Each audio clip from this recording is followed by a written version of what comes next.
Hello mga kawamat, in this video lesson, we will discuss situational problems involving related rates. So here are some suggestions in solving problems involving related rates. So for step 1, if possible, provide an illustration for the problem that is valid for any time or any time for t.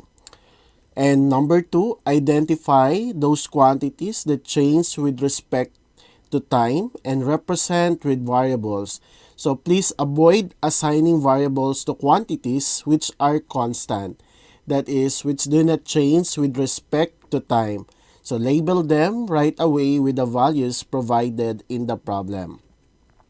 Step 3, write down any numerical facts. Note that variables interpret its rate of change as the derivative of a variable with respect to time. Remember that if a quantity decreases over time, then its rate of change is negative.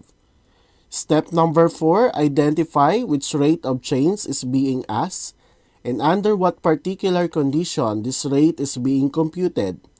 Step number 5, write an equation showing the relationship of all the variables by an equation that is valid for any time t. And step number 6, differentiate the equation in step number 5 with respect to time. And step number 7, substitute into the equation obtained in step number 6 all values that are valid at the particular time of interest.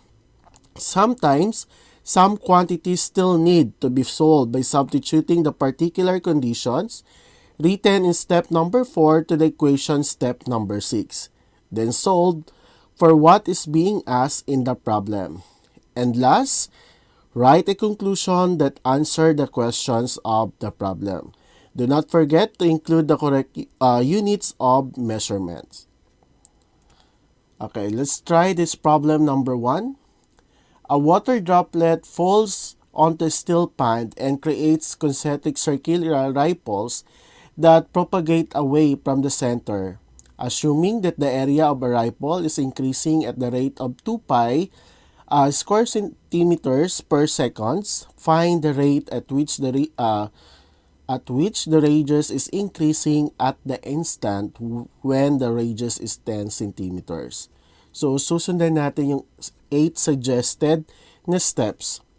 Okay, first, so ang una natin gagawin, so to have an illustration. Okay, we have a circular, concentric circular ripples. And then, next for that, so ano yung next step natin?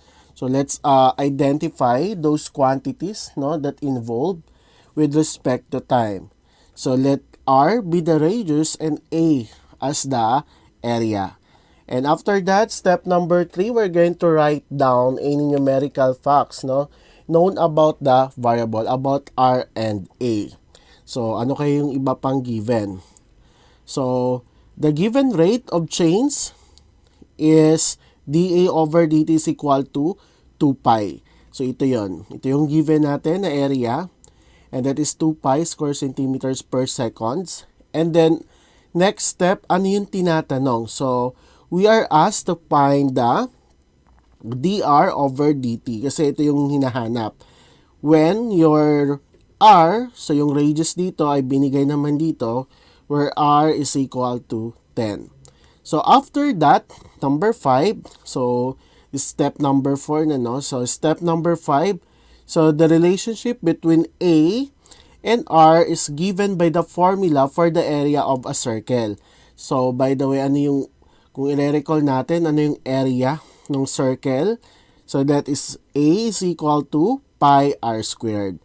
And after this, after natin makuha yung relationship ng A and R natin, so by using the formula for the area of a circle, i-differentiate natin ito. Okay? I-differentiate natin with respect to time. So, what we're going to do, so, dA over dt, kunin natin yung derivative nito, that is pi is equal pi times, so r squared, di ba? Kapag kinuha natin yung derivative ng merong exponent, using the power rule, so itong 2 mapupunta dito, at mababawasan yung exponent. And that is pi times 2r times dr over dt. So, this will be our equation. After that, after natin makuha itong equation natin na to, we're going to substitute yung given na nakuha natin. Yung value ng dA over dt and then yung value ng r which is 10. So, gamit itong equation na to, isa-substitute lang natin yung mga values na yon. So, that will be yung dA over dt, that is 2 pi. So, sinubstitute natin is equal to pi times 2. Okay? And then yung r natin is 10. So, pi times 2 times 10 times dr over dt. Kasi ito yung hinahanap natin. So, ito yung we're asked to find dr over dt. And then, i-multiply lang natin ito. So, that will be 2 pi is equal to pi times 2 times 10. That is 20 pi. So, para makuha natin yung dr over dt dito, we're going to divide, okay, both side by 20 pi. So, i-divide lang natin both side by 25 para makancel natin ito. So, that will become 2 pi over 20 pi. So, ito pwede natin makuha yung lowest term nito and that is, so makakancel yung pi, no? Ang maiwan na lang is 1 over 10. So, ibig sabihin, the last step is to write a conclusion, no? Dun sa sagot natin. So, the radius of a circular ripple is increasing at the rate of 1 over 10 centimeters per second. Okay, next problem. A ladder 10 meters long is leaning against a wall. If the bottom of the ladder is being pushed horizontally towards the wall at 2 meters per second, how fast is the top of the ladder moving when the bottom is 6 meters from the wall? Okay, so first, ano yung una natin? We're going to provide an illustration. Okay, so ito yung ladder natin. And then ito yung wall. Okay. And then after that, so we're going to identify this quantities na gagamitin natin. And then we're going to represent it using the variables. So yung x natin dito is the distance between the bottom of the ladder. No? And then ang y natin dito, so again, kulang na nakalagay dito. So this is the distance between the bottom of the ladder and the wall. Okay, so yung distance ng wall and then yung bottom ng ladder. And yung y be the distance between the top of the ladder. So this one and the ground. So note that the length of the ladder, so dito class hindi na natin lalagyan ng variable kasi constant siya, no? Binigay siya sa ladder 10 meters long, ito yon. So, hindi natin siya i-represent as variable kasi constant. So, nabanggit yan kanina, no, dun sa suggested steps natin. And after that, so we're going to write down any numerical facts about the variables. So, what we're going to do is alamin natin, no, kung ano yung rate of change na hinahanap. So, first, since ang sabi dito, if the bottom of the ladder is being push horizontally towards the wall, since bottom, no, that is kaya siya negative 2.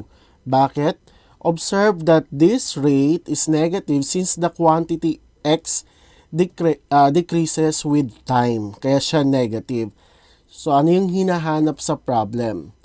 Okay, ano yung hinahanap sa problem?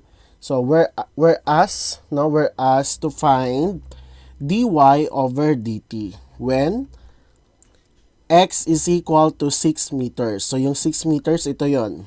Okay? Yung distance between the bottom of the ladder and the wall. So, ito yung kailangan natin hanapin.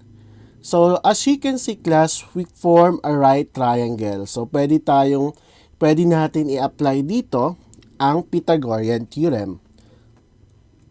Okay, let's continue.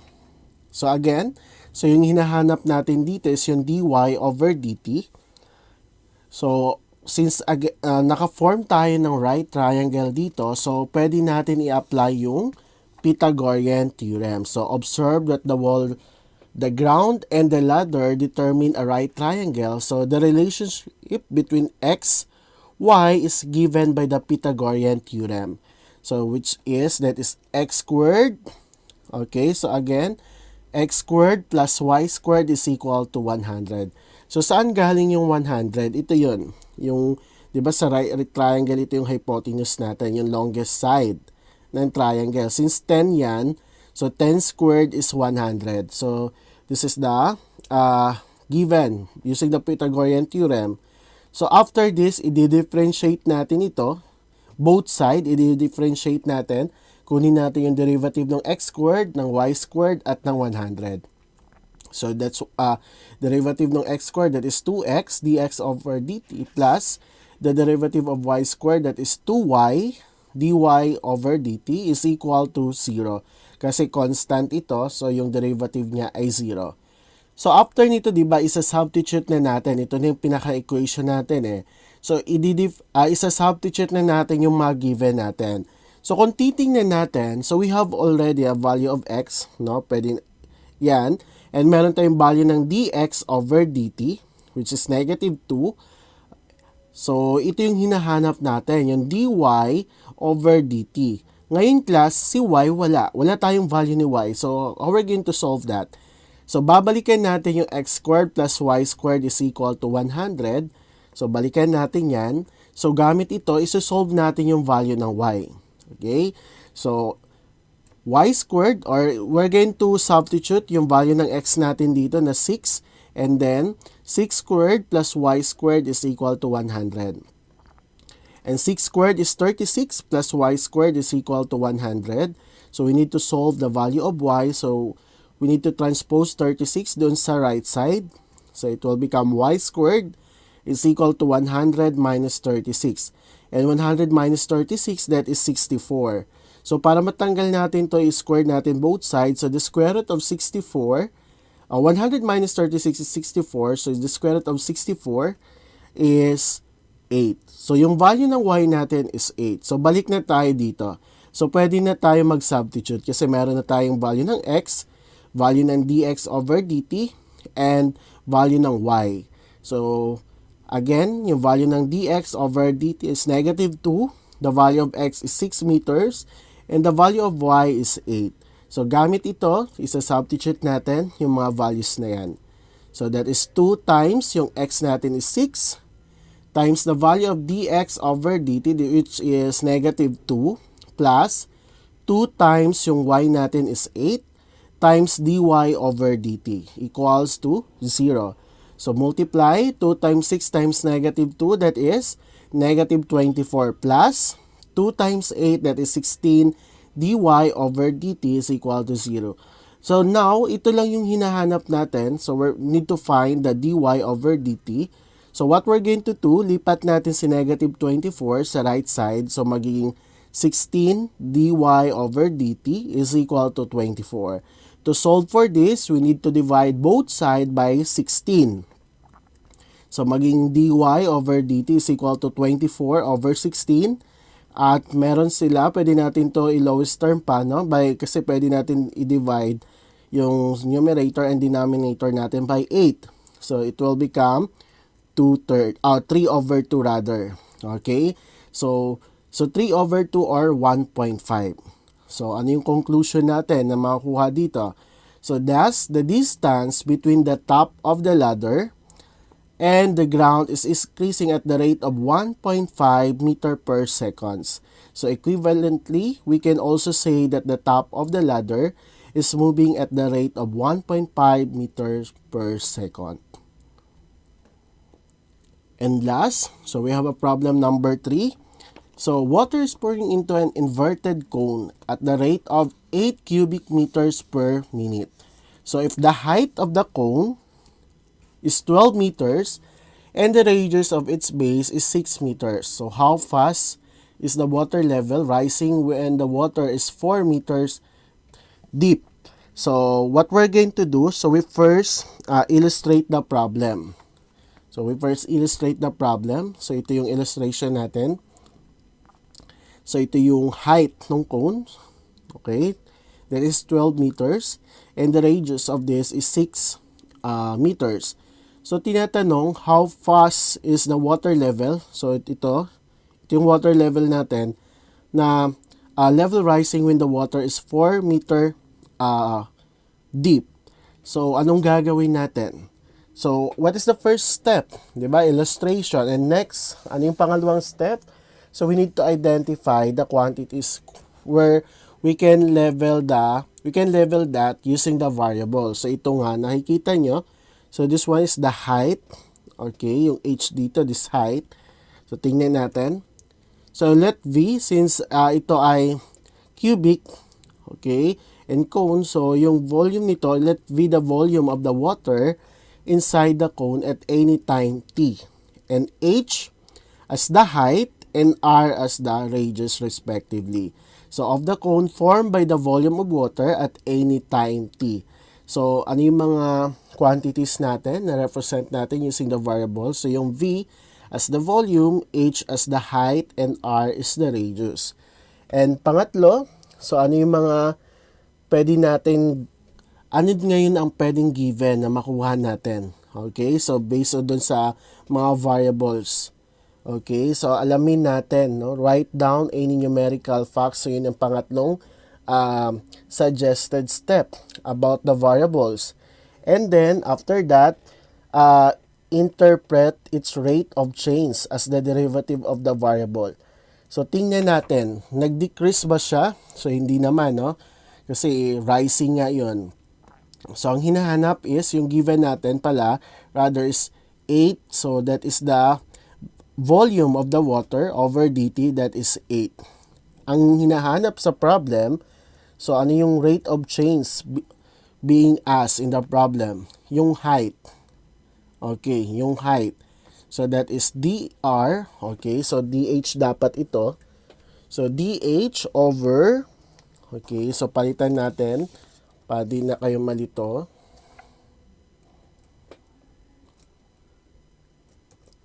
Okay, so we are given dv over dt, that is equal to 8, and we wish to find dh over dt when h is equal to 4. So, nabanggit yun sa problem. So, now, the relationship between the three defined variables is given by the volume of the cone. So, what is the volume of the cone? Again, that is pi over 3 r squared height. So, after nito, observe that the rate of change of r, so meron tayong r dito, is neither given nor asked. So, hindi natin alam. So, this prompts us to find a relationship between r and h. So, from the illustration, we see that by the proportionately relation in similar triangles, so this one, okay, ito yung small triangle natin, di ba? Then it's the bigger triangle. So, using the proportion, relation in similar triangles, we obtain as r, so ito yung radius natin, r is equal to 6, and then yung height natin is equal to 12, para makuha lang natin yung value ng r. So, to find r, okay, pwedeng cross multiplication dito. So, that is r is equal to 6 times 8 over 12. So, 6 over 12 ay pwede natin makuha yung lowest term. That is 1/2 or h over 2 na lang. So, that will be the value of r. And after that, isa-substitute natin itong r dito. So, balikan natin dun sa volume, dun sa formula natin, which is the volume of the cone. So, isa-substitute natin yung r dito. So, that is pi over 3 times, substitute natin yung h over 2, that is our r, squared h. And then, so, imumultiply lang natin to, since ito ay naka-squared, so h times h, that is h squared, 2 squared is 4. So, and then multiply pi times h squared times h, that will become pi h cubed, over 3 times 4, that is 12. And then, after nito, i-differentiate natin siya. Ito, i-differentiate natin. So, dv over dt is equal to the derivative nito.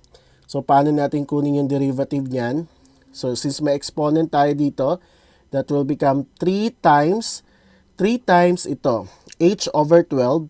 So, para maging ganyan, 3 pi Tapos yung h cube natin magiging h squared na lang kasi 'di ba babawasan yung exponent natin over 12.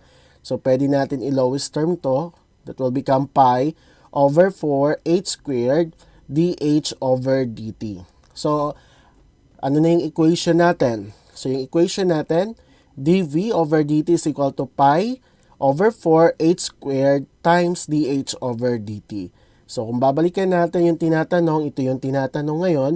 So magsa-substitute na tayo yung mga given values natin. So meron tayong h which is 4 and then yung dv over dt natin is 8. So isa-substitute lang natin dito. So that will become 8 is equal to pi over 4 times the quantity of 4 squared times dh over dt. And then, ito, para makuha natin, so 4 times 8, that is 32, is equal to 4 squared is 16 times pi, so 16 pi dh over dt. And then, to solve for dh over dt, we're going to divide both sides of the equation by 16 pi. So, magiging 32 over 16 pi rather. So, 32 divided 16, that is 2 over pi. Kasi may pi tayo sa baba. So, the answer will be 2 over 5. So, ano yung conclusion natin? So, finally, we conclude that the water level inside the cone is rising at the rate of 2 over pi meters per minute. Thank you for watching this video. I hope you learned something. Don't forget to like, subscribe, and hit the bell button para updated kayo for more video tutorial. This is your guide in learning your math lesson, your Wow Math channel.